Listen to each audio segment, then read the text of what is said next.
Hello दोस्तों, स्वागत है आपका आईसीएस से टाटा में। तो दोस्तों, पता है कि आपको अभी इकोनॉमिक्स का सेट चल रहा है और इसमें से अभी तक हमने 50 क्वेश्चन कवर करा है। इसके बाद से हम लोग 51 नंबर क्वेश्चन देखेंगे। देखिए दोस्तों, अब अगर अभी तक आपने पिछला वीडियो जो है आपका हिस्ट्री का, ज्योग्राफी का, पॉलिटी का, साइंस में फिजिक्स, केमिस्ट्री, बायो का नहीं देखा है तो आप जाके प्लेलिस्ट चेकआउट कर सकते हैं। वहाँ पे आपको सारी वीडियो मिल जाएगी। आपको पता है कि बिहार शिक्षक भर्ती 3.0 जो कि 15 और 16 मार्च को एग्ज़ाम होने वाला है, उसके जो एग्ज़ाम का टाइम है बहुत क्लोज आ चुका है। और आपको ज़रूरत है कि जितना ज़्यादा प्रैक्टिस हो सके उतना ज़्यादा प्रैक्टिस करने का, क्योंकि देखिए जितना प्रैक्टिस ज़्यादा कीजिएगा उतना ज़्यादा कन्फ्यूजिंग जो होता है क्वेश्चन को लेके वो बहुत कम होगा, जिस वजह से आपको एग्ज़ाम में बहुत ज़्यादा सहूलियत और बहुत जल्दी ज़्यादा आपको फ़ायदा मिल सकता है। इसीलिए अभी आपको इकोनॉमिक्स चल रहा है, उसके अलावा हमारा करेंट अफेयर्स का भी चल रहा है, एडुटेरिया का। आप वहाँ से भी जाके उसको भी देख सकते हैं, क्योंकि करेंट अफेयर्स का भी बहुत ज़्यादा उसमें प्रभाव रहता है, आपको सबसे ज़्यादा क्वेश्चन देखने को मिलता है। तो चलिए दोस्तों, जो क्वेश्चन है आज का हम लोग शुरू करते हैं। और क्वेश्चन है पहला, 51 नंबर क्वेश्चन दिया हुआ है कि भारत में सामुदायिक विकास कार्यक्रम कब प्रारंभ हुआ था। तो इसका राइट आंसर हो जाएगा आपका 2 अक्टूबर 1952 में हुआ था। कब हुआ था? 2 अक्टूबर 1952 को हुआ था। चलिए अगला सवाल है कि किस प्रकार की कृषि में किसान और उसका परिवार केवल अपने लिए या स्थानीय बाजार के लिए अनाज का उत्पादन करते हैं। तो ये करते थे जीवन निर्वाह खेती। ये नंबर इसका राइट आंसर हो जाएगा, जीवन निर्वाह खेती। चलिए अगला सवाल है कि भारत में सरकार का वित्तीय वर्ष चलता है। तो ये चलता है 1 अप्रैल से 31 मार्च तक चलता है। सी नंबर इसका राइट आंसर हो जाएगा। चलिए अगला सवाल है कि निम्नलिखित में से कौन वित्तीय लेन देन के व्यापार के तौर पर जनता से जमा राशि ग्रहण कर सकता है। तो इसका राइट आंसर हो जाएगा, देखिए इसमें जो उतना भी दिया गया ऊपर में से इसमें से कोई नहीं होगा। इसका डी नंबर इसका राइट आंसर हो जाएगा। ठीक है। अगला सवाल है कि व्यक्तिपरक धारणा द्वारा परिभाषित एक क्षेत्र जो मुख्य स्थान की विशेषताओं में से संबंधित भावनाओं और छवियों को प्रतिबिंब करता है उसे कहा जाता है। तो उसे क्या कहा जाता है? उसको कहा जाता है, आपका देखिए यहाँ पे है, अवधारणात्मक क्षेत्र बोला जाता है। बी नंबर इसका राइट आंसर हो जाएगा। चलिए अगला सवाल देखेंगे। अगला सवाल है कि गुड़गांव में सभी महिलाओं को सर्वप्रथम दोपहिया सार्वजनिक परिवहन सेवा शुरू हुई, उससे उससे गया था। क्या गया थी? बिकी बिकी पिंक्स, बिक्सी पिंक, क्या बोलते हैं, बिक्सी पिंक होता। चलिए अगला सवाल है आपका। अगला सवाल है कि एक सरकार सहकारी समिति में पालन किए जाने वाला सिद्धांत कौन सा है। तो ये आपका है, एक आदमी का एक वोट। एक नंबर, बी नंबर आपका राइट आंसर हो जाएगा। चलिए अगला सवाल है आपका कि जोकिन अल चापो गुजमैन कौन है। तो ये है Mexican drug Lord. D number इसका राइट आंसर हो जाएगा। चलिए अगला सवाल देखेंगे कि स्वदेशी क्या है। स्वदेशी क्या है? तो स्वदेशी आपका देखिए, भारत में निर्मित वह सामग्री जो भारत में उत्पादित हुई है उसको हम लोग क्या बोलते हैं? स्वदेशी बोलते हैं। चलिए अगला सवाल है कि सन टीवी नेटवर्क किसने स्थापित करा था। तो इसको किसने किया था? इसका राइट आंसर हो जाएगा, यहाँ पे देखिए, कलानिधि मारन ने। बी नंबर इसका राइट आंसर हो जाएगा, कलानिधि मारन। चलिए अगला सवाल देखेंगे। अगला सवाल है कि भारत के प्रधानमंत्री ने हाल ही में एक ऐसा ऐप लॉन्च करने की घोषणा की है जो मोबाइल फोन के को बैंक में परिवर्तित कर देगा। एक पांडव राजकुमार के नाम पर जारी किए जाने वाले इस वित्तीय ऐप की पहचान करें। तो देखिए यहाँ पे आपको दिया हुआ है भीम। क्या है? भीम। भीम यूपीआई आपने नाम सुना होगा।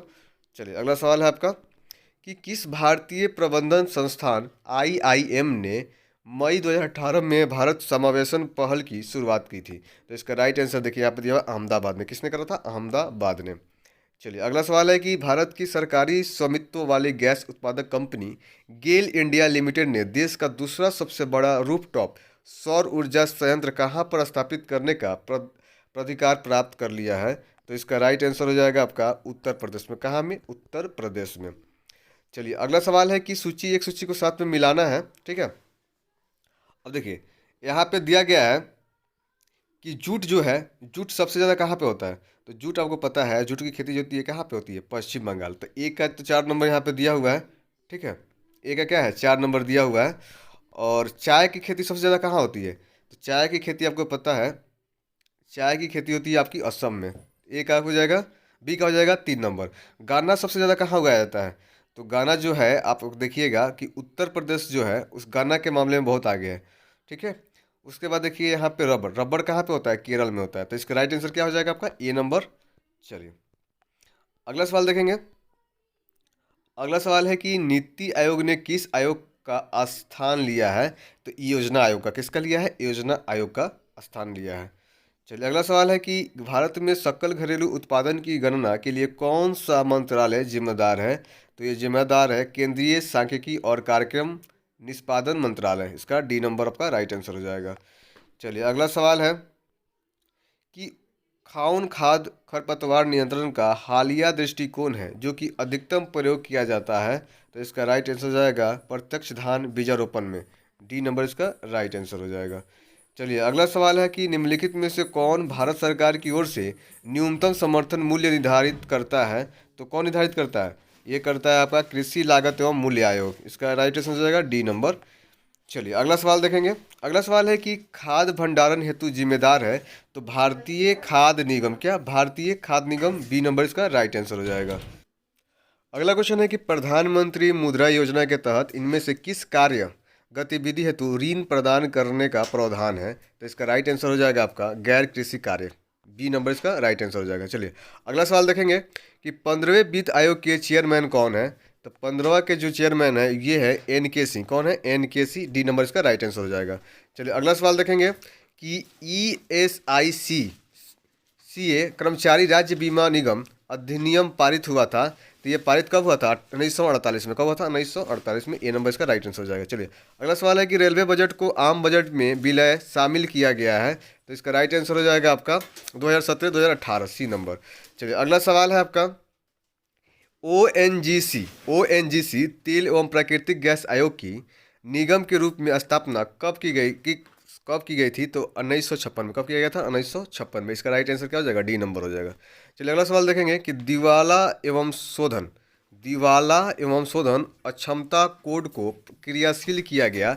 इसका ऑप्शंस देख लेंगे। देखिए कब किया गया था? तो ये है किया गया था 2016 में। कब? 2016 में।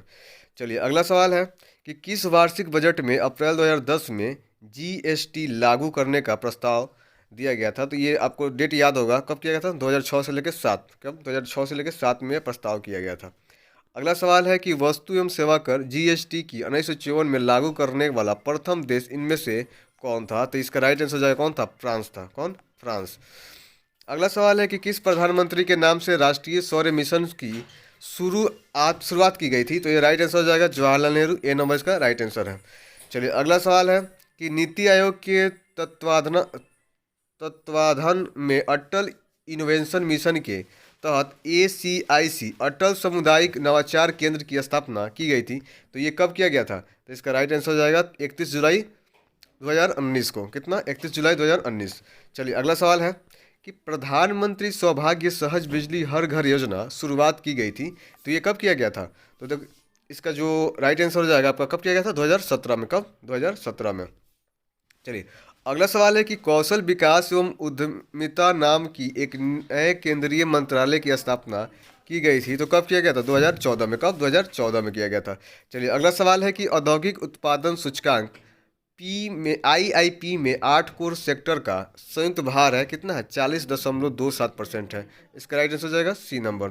चलिए अगला सवाल आपका है कि वाणिज्य और उद्योग मंत्रालय के अधीन DPIIT की स्थापना हुई थी। तो ये हुआ था कब? ये हुआ था 1995 में। कब हुई थी? 1995। चलिए अगला सवाल देखेंगे कि नीति आयोग की स्थापना वर्ष 2015 में योजना आयोग की स्थान पर की गई थी जिससे भंग किया गया था। तो किससे भंग किया गया था? कब भंग किया गया था? 2014 को। 2014 को। चलिए अगला सवाल देखेंगे कि इनमें से किस वार्षिक योजनाओं को पृथक योजना के रूप में व्यवहार में लागू किया गया? इसका राइट आंसर क्या हो जाएगा आपका? देखिए यहाँ पे दिया हुआ है सी नंबर 1990 से 1991 एवं 1991 से 1992। इसका राइट आंसर क्या हो जाएगा? सी नंबर हो जाएगा। चलिए अगला सवाल देखेंगे कि इनमें से कौन ऋण नियंत्रण की एक मात्रात्मक पद्धति नहीं है? तो मात्रात्मक जो है ये क्या है? मार्जिन जो है आवश्यकताएं, इसको हम लोग सीमांत आवश्यकताएं बोलते हैं। ये क्या होगा? बी नंबर इसका राइट आंसर हो जाएगा। चलिए अगला सवाल देखेंगे यदि ब्याज अदायगी को सरल वित्तीय घाटे में से घटाया जाए तो शेष प्राप्त क्या होगा? इसका राइट आंसर क्या हो जाएगा? ई नंबर दिया है, इसमें से कोई नहीं। चलिए अगला सवाल देखेंगे। अगला सवाल जो आपका है ये है धन क्या है? यहाँ पे क्वेश्चन पूछ रहा है धन क्या है? तो धन क्या है? एक वस्तु है। क्या है? वस्तु है। चलिए अगला सवाल आपका है कि घरेलू उत्पादों पर करों का मूल्य वर्धित कर वैट जो होता है में रूपांतरण की प्रथम सिफारिश की गई थी। तो ये कब किया गया, किसके द्वारा किया गया था? तो राजा चैलिया कमेटी। कौन? राजा चैलिया कमेटी। बी नंबर इसका राइट आंसर हो जाएगा। चलिए अगला सवाल है कि भारत में सरकारी संसाधनों में वृद्धि करने हेतु विभिन्न प्रकार की पूंजी कर लगाने की सस्तुति जो होता है सिफारिश जो है की थी। तो किसने करा था? ये आपका देखिए इसका ऑप्शंस दिया हुआ है ई नंबर। क्या होगा? ई नंबर इसका ऑप्शन दिया हुआ है, इनमें से कोई नहीं था।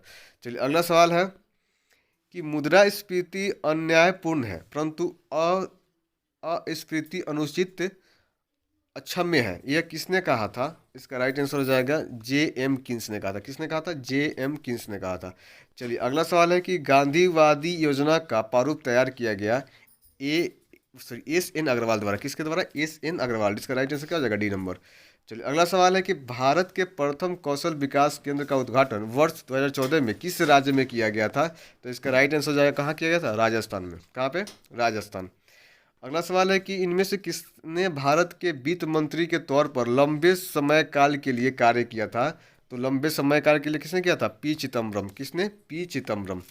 अगला सवाल है कि 103 लाख करोड़ रुपए की प्रावधान से राष्ट्रीय अवसंरचना पाइपलाइन जिसको एनआईपी बोलते हैं की शुरुआत की गई थी। तो इसकी शुरुआत हुई थी आपको 2019 में। कब हुआ था? 2019 में।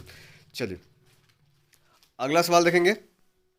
अगला सवाल है कि मानव के एक समूह में के विचलन वर्ग जिसको बोलते हैं स्क्वायर डेविएशंस बोलते हैं का योग न्यूनतम होता है यदि उसे डैश से मापा जाए। तो किससे मापा जाए? यहाँ पर दिए समांतर माध्य से। किससे? समांतर मध्य से।